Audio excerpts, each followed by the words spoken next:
Welcome everyone, and thank you for joining today. We are excited to have you here as part of our PathLock Innovation Series. We have our first presenter today is presenting from Red Fair, and the topic today is the expanding future of cloud.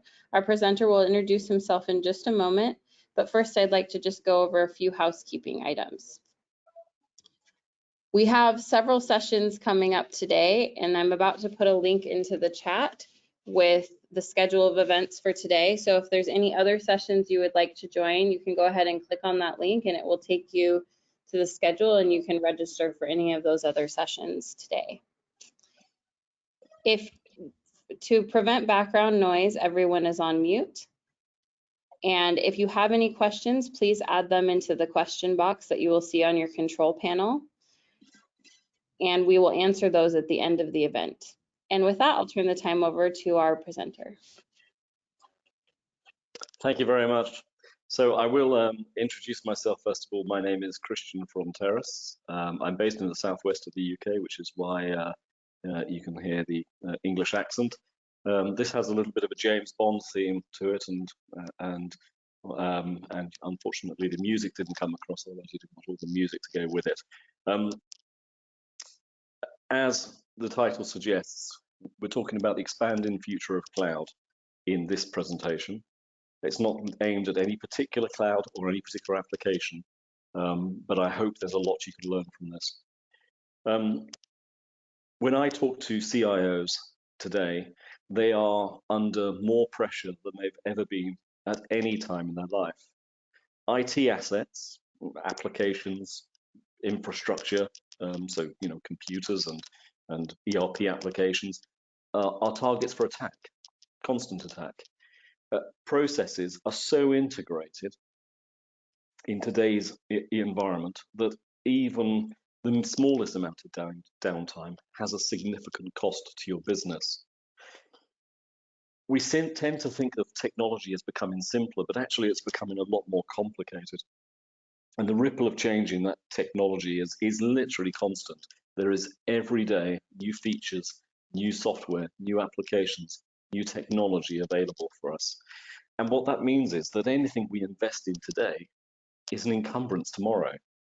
And so for that reason, cloud has started to play a major role in freeing companies from that historical encumbrance and creating an environment, an agile environment, where they can adopt change at the speed that it's available. And the final part that drives customers to look at cloud is that skills are hard to develop. They're hard to find, they're hard to train, and it's also true to say that IT and technology isn't necessarily the go-to career that it was 30 years ago, 20 years ago. Today there's a lot more choice available, and some of that means that we're having to compete for graduates where maybe in the past we would have a line of them. Let's just consider then our CIO.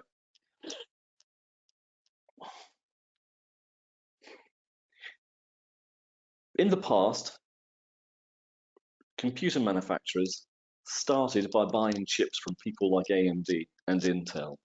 Those computer manufacturers, people like HP and Dell, assembled those into servers, attached network cards or installed network cards into those servers, maybe gave them some storage or created a separate device for storage.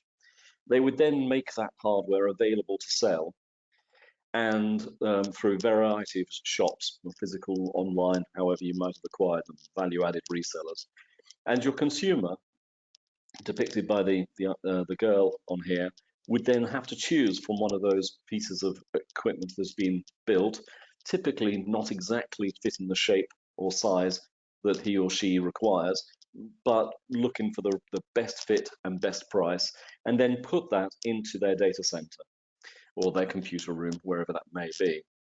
So that is traditionally how we acquired and started to use infrastructure.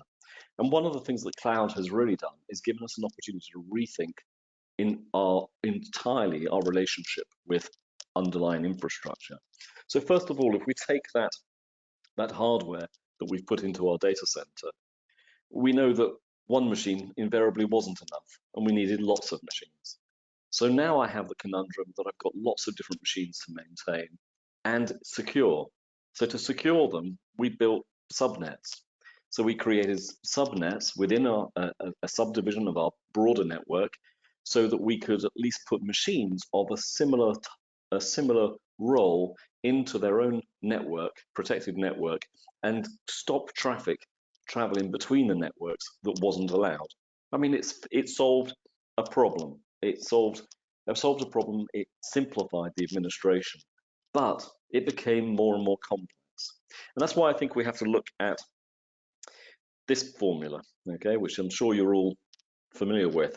It's the formula for entropy, or the second law of thermodynamics. What it says is, as we build more, as we try to order things as much as we possibly can and create very ordered and managed systems, over time they will become disordered. And we know that that's true. We've seen that evidenced within our own organizations. And in this scenario, what we end up having to do is hire lots of resources to manage all of that infrastructure, to try and keep it ordered, to try and make sure that the machines are put into the correct subnets, that we don't open up rules from one subnet to another subnet that are not applicable to every machine within the subnet, that we don't accidentally expose part of the application to the public internet. And invariably, it's a trade-off between time and resource. How much time can I spend securing my environment, and how much resource have I got available to do that, and how much time and effort will it take to maintain that? The cloud today, if I just think of the large hyperscale cloud providers, and that's Azure, AWS, Oracle, Google, Alibaba, and IBM. If I just use those 6 or 7 hyperscale providers, they have 431 global data centers.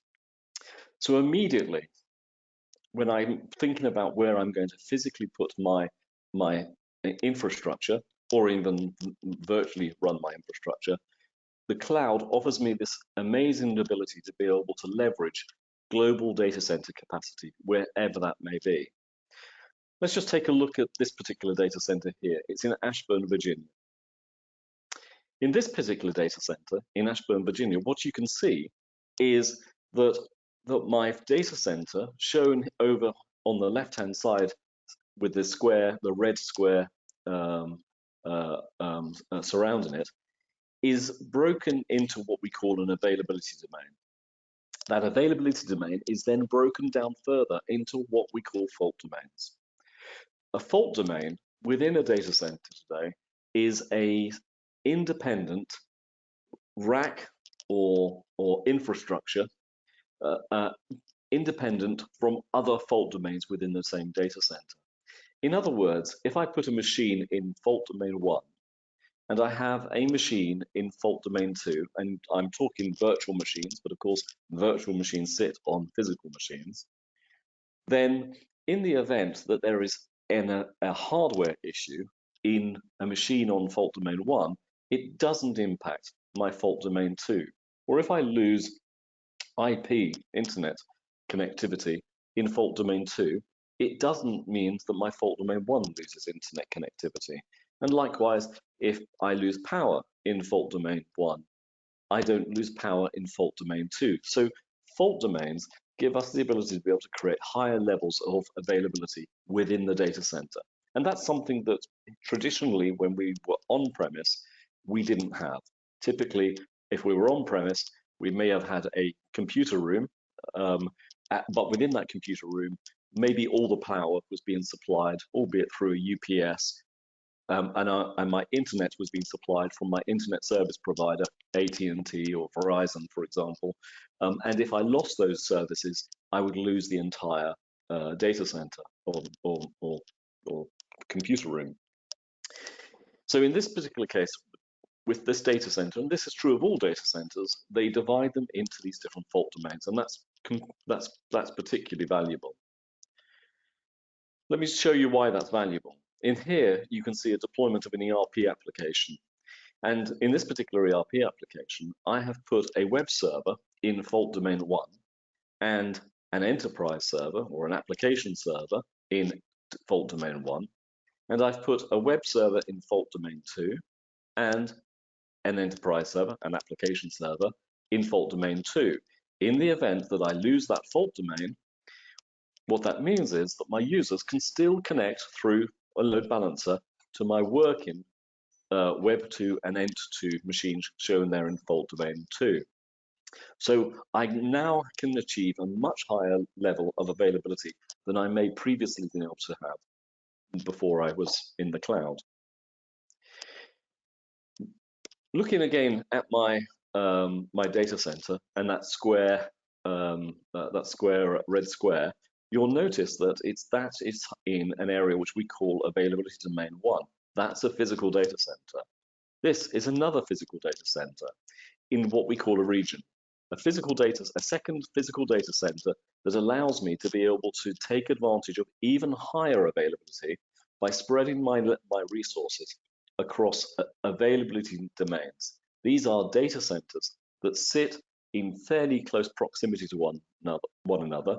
They're operated by different global data center providers, and they have good, fast connectivity to ensure that you have low latency or near zero latency between the environment, between those data centers. Great for providing, again, higher levels of availability to your applications. So immediately, if I move to cloud, I'm no longer limited to a physical data center, and even within a physical data center, I'm not limited to a physical rack or room within that data center.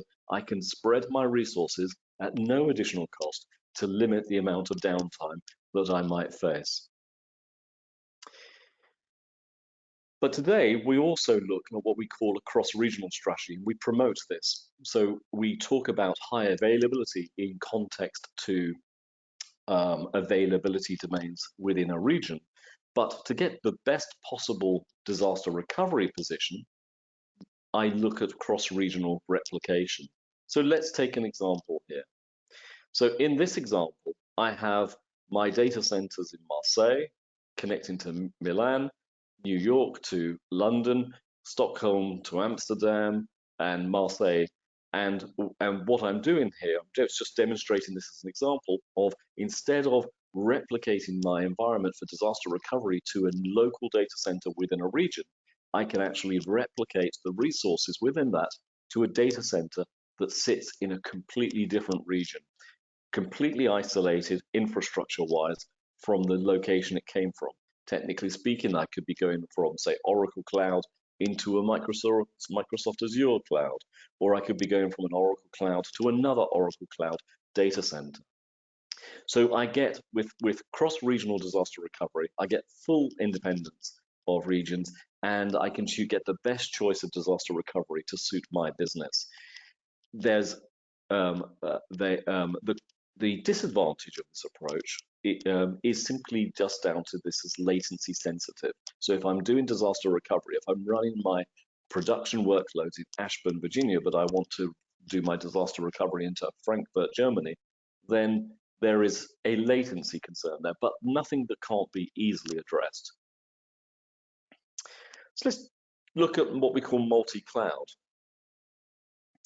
So first of all, in a single cloud provider, yes, I can have my database, I can have my analytics solution, I can have my CRM solution, but not all clouds are built identically to run all applications.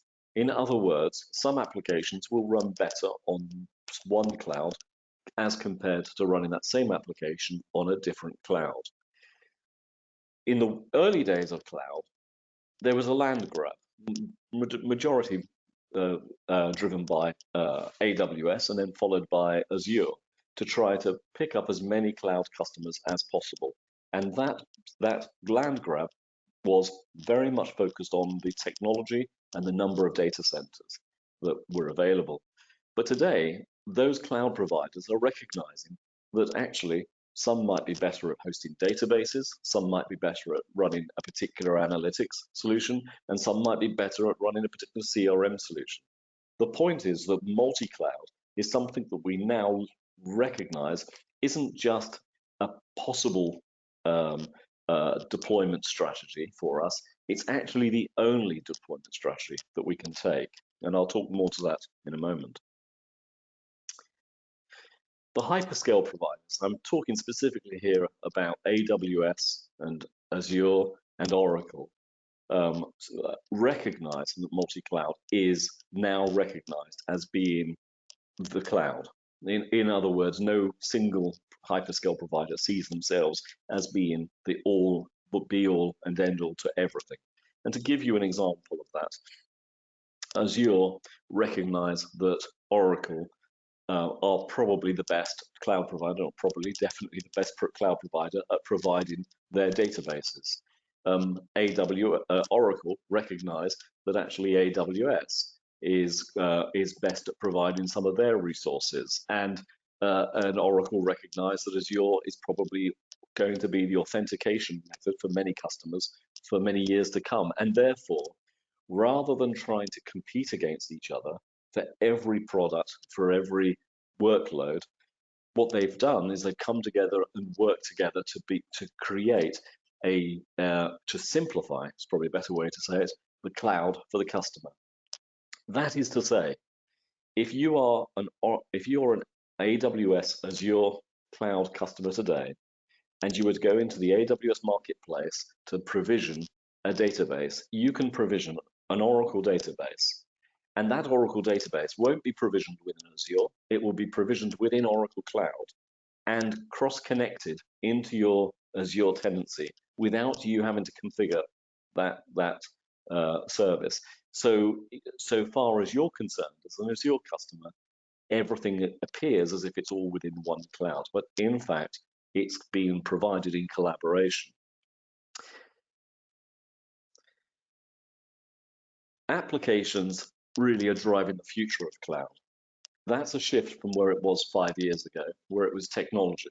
And 5 years ago, maybe even less, maybe even just 2 years ago, I might talk to CIOs who would say, we have an AWS preference, we have an Azure preference, we have an Oracle Cloud preference, we have a Google preference. They would take a decision as to which cloud was the right cloud for them, and then they would try and put everything into that cloud.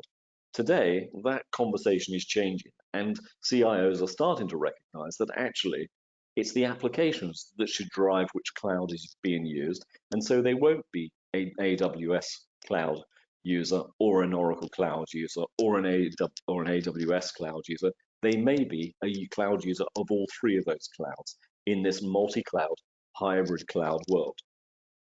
And what we can see is, whilst the cloud providers several years ago, 2019, were quite differentiated by the capabilities that they offered within their clouds, today, or at least in 2021, when Gartner last reviewed this, the top 4 cloud providers, AWS, Azure, Oracle, and Google, all were starting to level out. Okay, and that's actually even, that gap has even closed further. Without question, AWS is still by far the largest cloud provider. They have a significantly more cloud infrastructure, significantly more market share than, say, Oracle do. But when you start to break it down into applications, and specific applications that you may be running, say, eBusiness Suite, or you may be running JD Edwards, what you'll find is actually the reverse becomes true, that the Oracle Cloud, in this particular example, has features and functions specifically designed for those applications that are not available in AWS or are not available in Azure. And likewise, if you're an AWS customer, there are features and functions available within their cloud specific to their applications that are not available within, say, Google Cloud. So it's the apps that are driving the cloud. And let's take a good example of where we see this, a practical example of this being used today. There at the bottom of that, on the bottom right-hand side of that screen, you can see Azure Active Directory.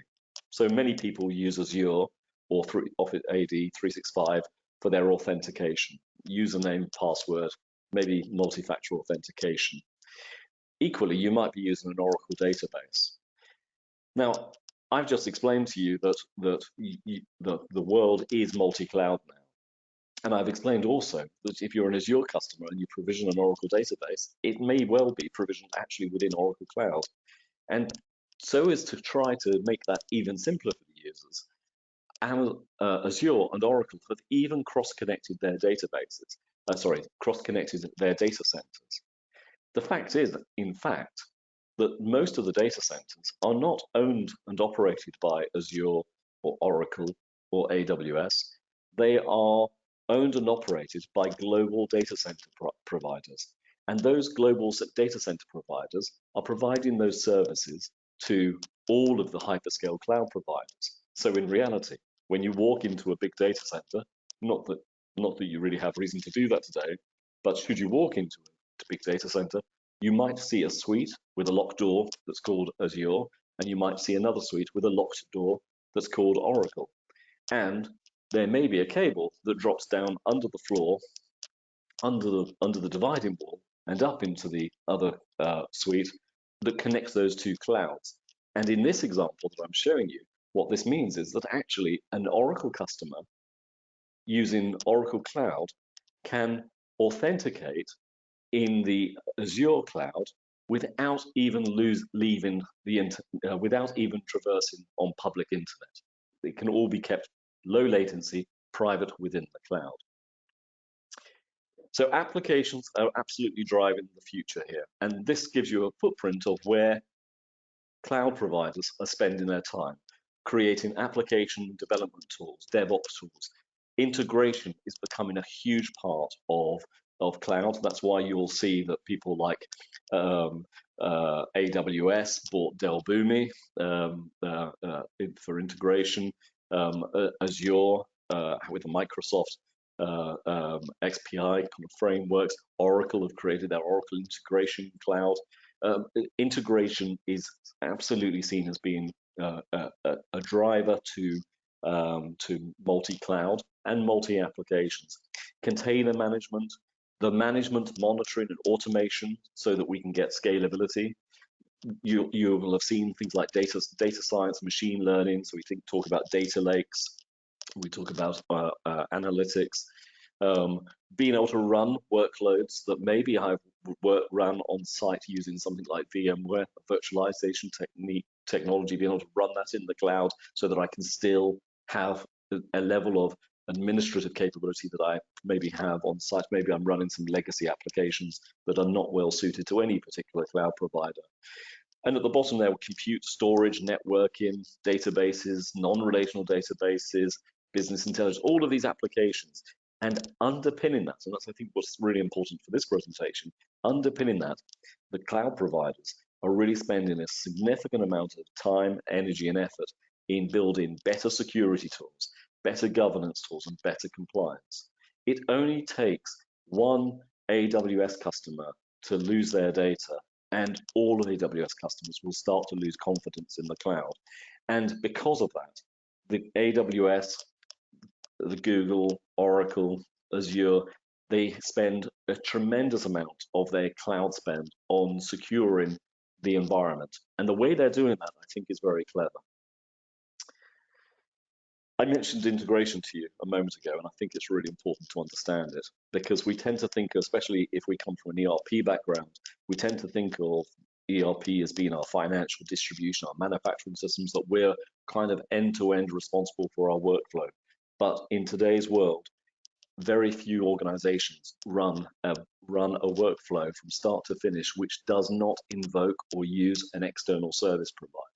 You might, for example, have Vertex integration for tax. You might be going out to using GPS details to go and connect to a truck in transit to find out where it is at this particular point in time.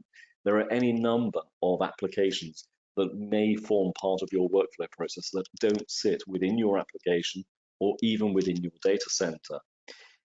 As it says at the top of this slide, it's not that this is all about, isn't this just about integration? Well, this particular slide is, but it's about robots. The world is full of robots today. We don't really see it, but the cloud is creating them at light speed. So, so just as a bit of fun, you see that that I can punch out to a robot that provides me with a really smart joke. 3 SQL statements, walk into a NoSQL bar, soon they walk out, they couldn't find a table. Robots are everywhere, and these are just what we call REST API endpoints, and they're starting to be used invasively within applications. And so what I'm trying to say here is that whether you choose to embrace multi-cloud or don't choose to embrace multi-cloud, the fact is you'll be forced to use multi-cloud because you will not know where those endpoints are. Let's take a look at some of the gadgets that the cloud providers are creating to protect you. The first one, which I think is a revolutionary, not an evolutionary, a revolutionary change, is the creation of zero trust technology, zero trust network technology. So what do I mean by zero trust? Okay, so I mean, who's the user, what device are they using, and do I like the look of them? So I need to know those things. So think of it almost as almost a human passport, okay? So here you see my user who's connecting into my infrastructure located in my data center or on premise. That is traditionally how I got access. And okay, I might be able to subnet them off so as to make sure that if in this particular case Jane accessed the system, she would only be able to see resources within a specific subnet. What zero trust does is quite different. Zero trust says, actually, let's close everything on the firewall so that nothing can come in from the outside world. Never do I allow any traffic to come through my firewall. I mean, just think about that for a moment. If I chose to say, well, there was absolutely no way to ever get into my system, there's no doors, there's no windows, there's no way to punch through that firewall. Instead, what I do is I let a machine resource or machine resources connect out from my data center because they're already in, I trust them, and they connect out to a zero trust endpoint, what we call a mesh, and my user also connects to that same zero trust endpoint, the mesh. As part of that connection, I'm going to maybe check to see that she is who she says she is. So first of all, I'm going to say, do I recognize the device that she's connecting? Have I seen that device before? And do I trust that device? I'm going to send her a message. I'm going to ask her to use a Google Authenticator app or an Azure Authenticator app, or I'll send her an SMS message to say, well, what's the code that I've just given you? So that I can now be confident that it's Jane in this particular case using that machine. And only when I've completed those checks do I then make a decision as to whether I'm going to go further. But before I do, I'll do a posture check. I'm going to check to see that her antivirus software is up to date. I'm going to check to make sure that this machine is where I would normally expect it to be. So normally I expect this machine to appear in North America, and now for some reason this machine is appearing in India. Is that of concern to me? Once I'm happy with that, I'll join the two connections in the mesh, and Jane will be able to access that individual resource, not every resource within the network, but that individual network resource. So zero trust networking is becoming a very important strategy. It's something that we use in Redfare significantly throughout our entire business to ensure that we have complete control over access to software resources for any of our employees. Let's talk also about the role of a web application firewall. So this is a device that previously really didn't sit in on-premise environments. I mean, you can get software-defined web application firewalls now, and they certainly were maybe features within, say, your Cisco's or your Palo Alto equipment. But the web application firewall enables me to be able to filter web application traffic that maybe is coming through my firewall. I can inspect the packets. It will detect, for example, where I have SQL injections taking place. I can filter and block and monitor. I can block specific ports. So let me imagine that I've created a public endpoint to an application, and I'm seeing repeated attempts from an IP address trying to access that. I can automatically block that IP address from at the web application firewall stage. And the web application firewall sits outside of your network. So that's your, if you like, your first line of defense. It doesn't even come through, doesn't even reach your firewall, assuming you've got one, unless we're happy with the results of that. Web application firewalls are, to all intents and purposes, free of charge to use when using any of the public cloud hyperscalers. Privileged access management. So identity and access management checks, this is something which is increasingly becoming popular, especially with some of our customers, where maybe in their applications, historically, they held username and password, and they've had to maintain those password resets, allocating additional roles and privileges to the users.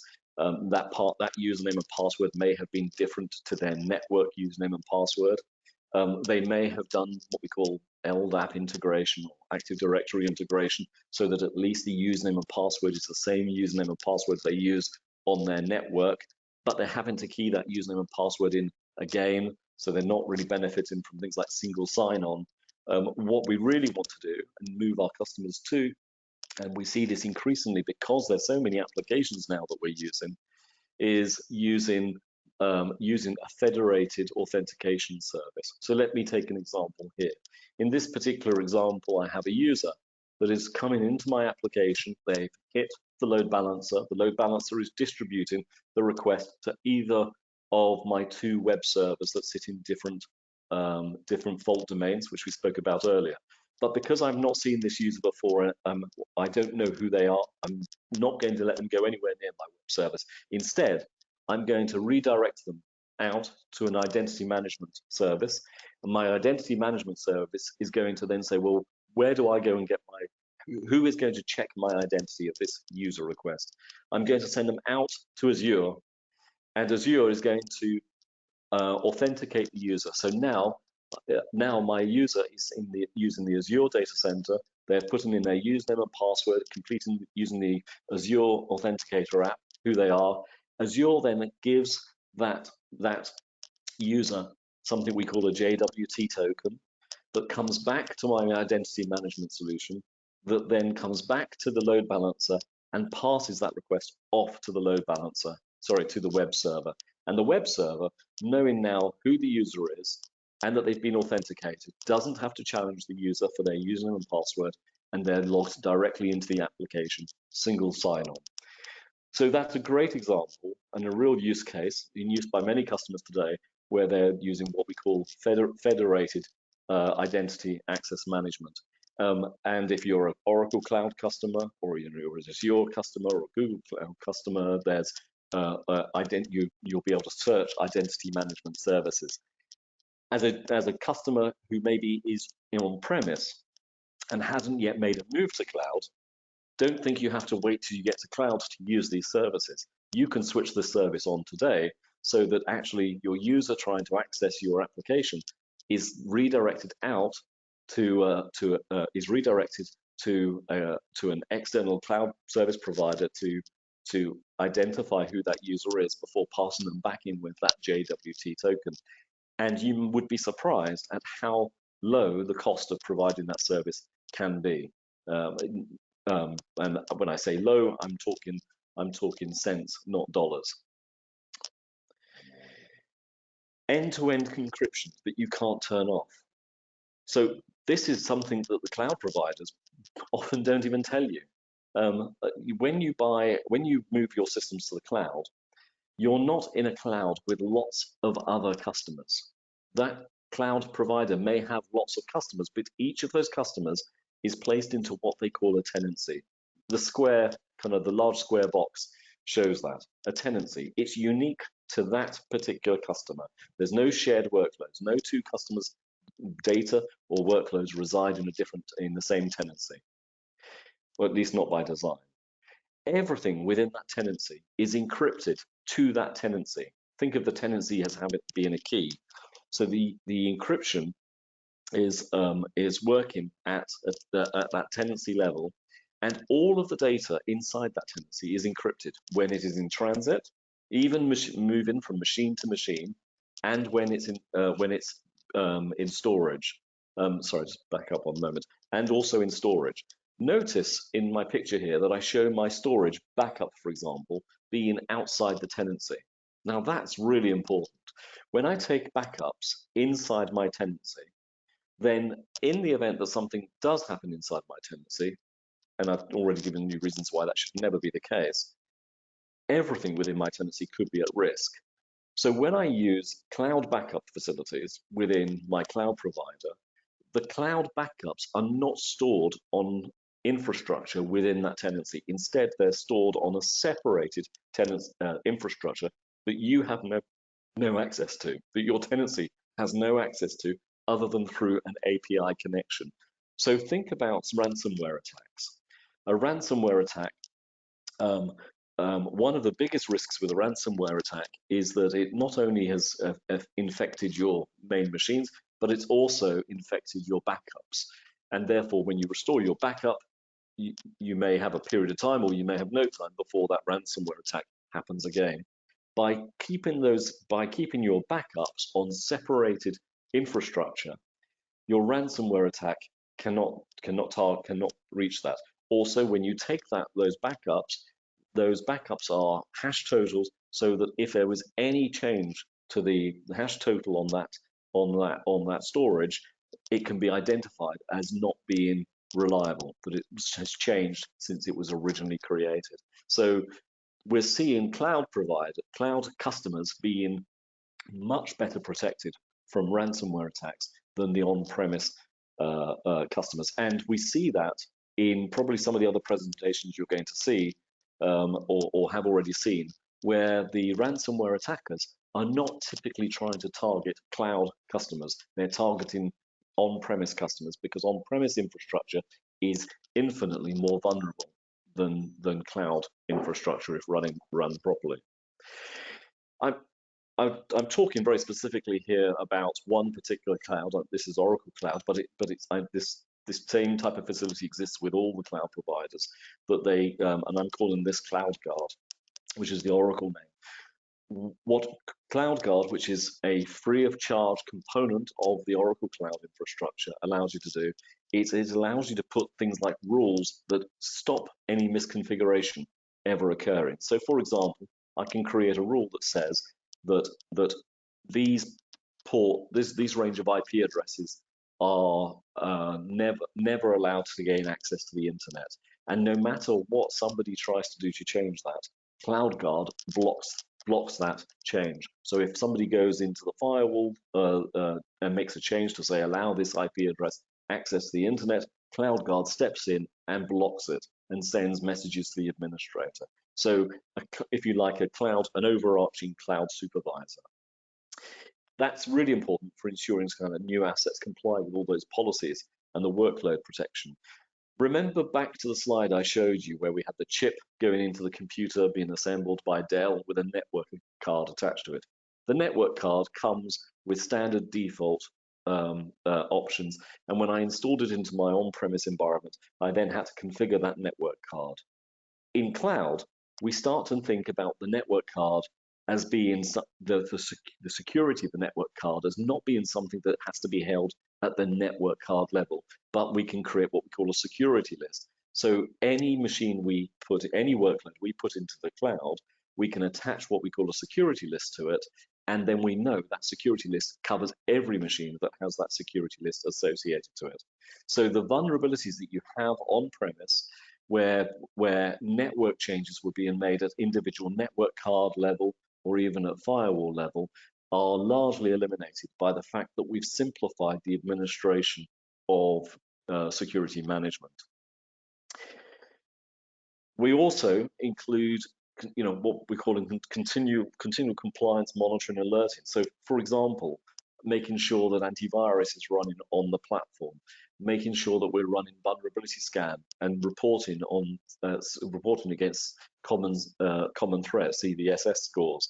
So, for example, whether it's I'm using, say, my own vulnerability software checking, or I can use the cloud service providers' vulnerability checking software to be able to scan and monitor my resources and advise on how to patch those. Increasingly, we're seeing how we can move away from having to patch and maintain the infrastructure ourselves.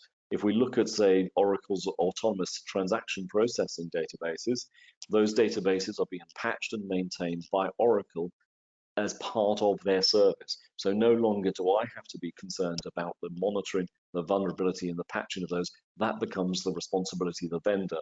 And that same concept is also becoming true on the operating systems that underlay the systems, and the other middleware services such as WebLogic Server. If you're using WebLogic Server, also available as what we call a PaaS service. And within the cloud environment, we get the benefit of being able to use a level of artificial intelligence to determine unusual behavior. So if we see, for example, a large spike in data activity, maybe IO read-write activity, rather than waiting to see just that as a performance impact to the machine, the AI engine within it is able to say, well, that's unusual activity. I'm going to alert somebody to it, or I have a rule that says I'm going to block the consumer of that service. Security and monitoring improves immeasurably within the cloud. We have the capability with data vaults, where we have to use wallets to get to be able to gain access to the service. So wallets are starting to replace usernames and passwords, even at an application level. So maybe, for example, today I use an application which talks to a database, and it has a username and password. Maybe that it's a TNS entry. In the future, actually, I have a wallet, and I install the wallet into the application and the database, and I create a trust relationship between those two applications. So no longer do I have the ability for somebody else to compromise that username and password and exploit it. And monitoring, as I mentioned, especially using artificial intelligence, we can start to use the benefits of log analytics to explore what's happening even at the application level, and identify things which are either unusual events or even events which happen from time to time but we want to be notified about. So security and monitoring significantly enhanced when moving applications to the cloud. So that really brings me to the end of the presentation here. What I was hoping to do in this presentation was provide you with a little bit of education about how cloud has really moved from where it was 5 years ago to today, to recognize that multi-cloud is a strategy that is not just a possible strategy that you should consider, but it's one you will be forced to consider, because the world is becoming multi-cloud. At this stage, if there's any questions, I'm going to hand back to see whether there's any questions. So I'll stop sharing my screen and change the presenter to Stephanie, sorry. Thank you so much, Christian. Again, if you have any questions, please add them now into the question box. If not, I just wanted to say thank you so much for attending, and we encourage you to go to the link that I put in the chat and look at any of the other sessions we have coming up throughout the day during the Oracle Day of the Innovation Series. And thank you so much, Christian, for your presentation, and we hope to see all of you at future events. You're very welcome. Thank you.